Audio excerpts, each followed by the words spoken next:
في مامس بعتت لي ان هي عايزاني اعمل لها فكره لشنطه لبنوتتها، فانا ما سكتش بقى وقلت هنعمل بينكم الوان مبهجه وكمان طريقه سهله وبسيطه ومش مكلفه زي ما متعودين. جبت الباسكت ده وبعد كده غلفته بقماش الجوخ وهنبدا نشتغل عليه كاسطمبه، وبعد كده جبت خيط الكردون وبدات زي ما انتم شايفين كده. انتي بتاخدي المقاس بقى بتاع الشنطه، هتشوفي عايزه ارتفاعها يبقى قد ايه، وبنبدا خطوه خطوه واحنا ماشيين لازم نحط شمعه. وبعد كده خرجنا الباسكت وبدأنا نقص الزوايد بتاعة قماش الجوخ، وهنا كانت جاهزة معايا أول خطوة في الشنطة.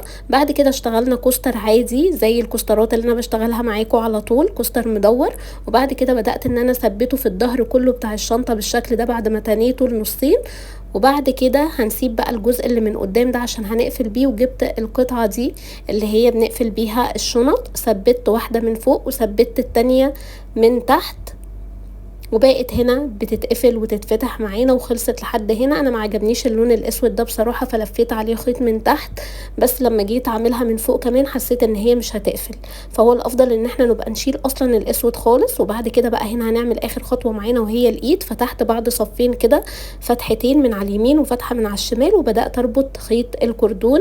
سهله وبسيطه وبجد شيك قوي، وبنوتك هتفرح بيها قوي لو عرفت ان انت كمان اللي عاملاها لها تقدري تعملي كمان منها الوان كتير. انا انبسطت بيها قوي لما عملتها. ايه رايكم بقى؟